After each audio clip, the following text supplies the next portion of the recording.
Hey everyone, welcome to Birds of a Feather. Today we've got a coffee table makeover using this table base that we found curbside and some scraps of engineered hardwood flooring. That one's good. That one's scratching off, see? Yeah. This one, hard as a rock. This one, hard as a rock. After a paint and primer test, we're skipping the primer and using PPG Breakthrough in a color called Icicle White. We're starting by spraying the base in the upside down position to prevent any drips.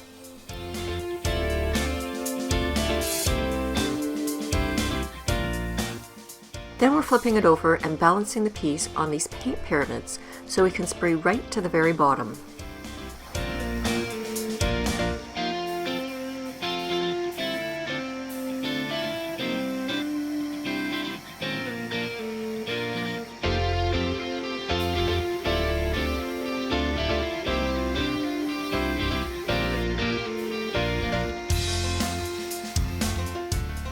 After the first coat is dry, we're going to come back and do a second coat and then let that dry too. These flooring planks are leftovers from our basement flooring installation, which we lost to a flood, but that's a whole other story. We're putting them together with the same glue we originally used for the flooring. Just run it along the groove as shown.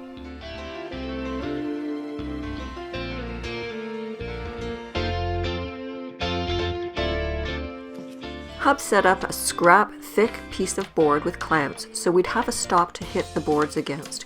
We're using a rubber mallet to bring the boards together. Once the boards are tight, run pieces of blue tape across the seam.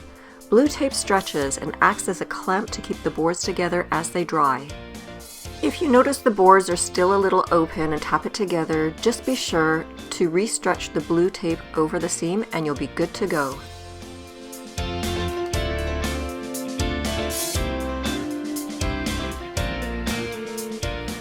As you glue the boards, make sure you remove any obstructions in the groove. Here I'm removing some crumbled plywood on the end.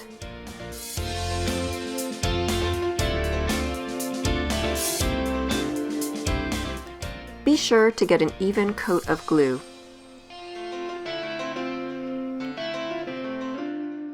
If there are any gaps, fill them with glue before moving on to assemble.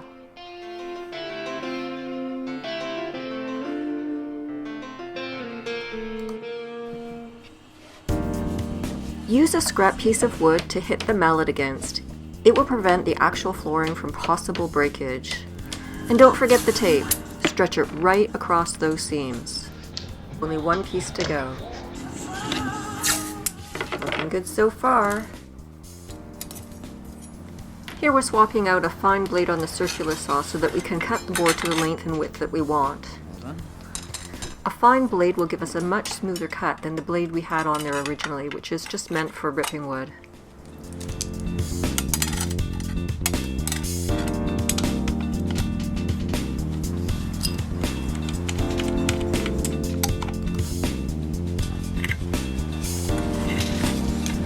Just got to stop the blade from moving. It's like a tightness, right? Locking it into the teeth. We're using this straight edge to get a straight cut with the circular saw. We clamp the straight edge to the flooring, setting it back the width of the plate on the saw. Our first cuts will be just to remove the tongues from the boards. Then we'll move on to cutting down the width and the length so there's a 1.5 inch overhang around the entire tabletop. Set the saw against here. We're going to see if that's where we want to cut. We're going to run this against this edge.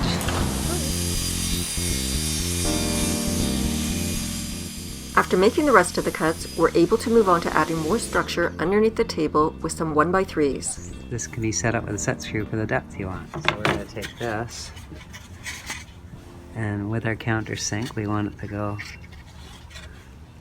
about that far. Cool. So it's perfect. So now you gotta tighten it. Tighten this back up.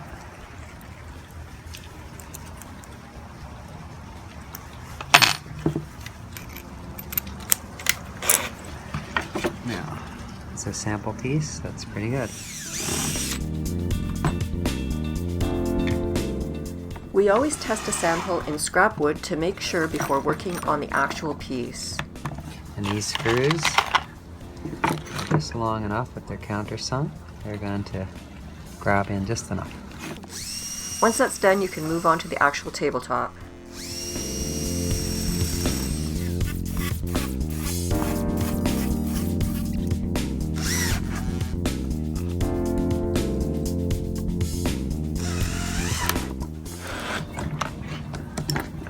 Undo the clamp. Clamp.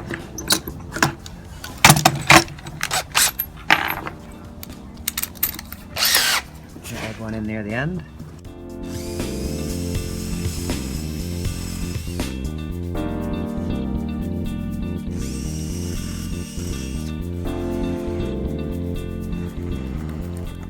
Now do the same thing with the other side. So you're just going to continue with the countersinks and screwing them into the boards.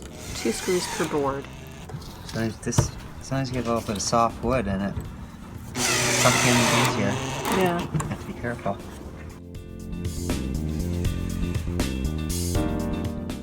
That's what happened there. See how it looks.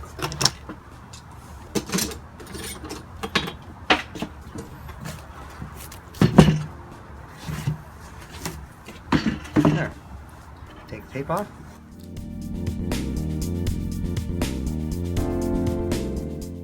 Now, if you really wanted lengthwise, you put, so you can slide that way, you put little blocks in there. If you want. So that's an idea too, right?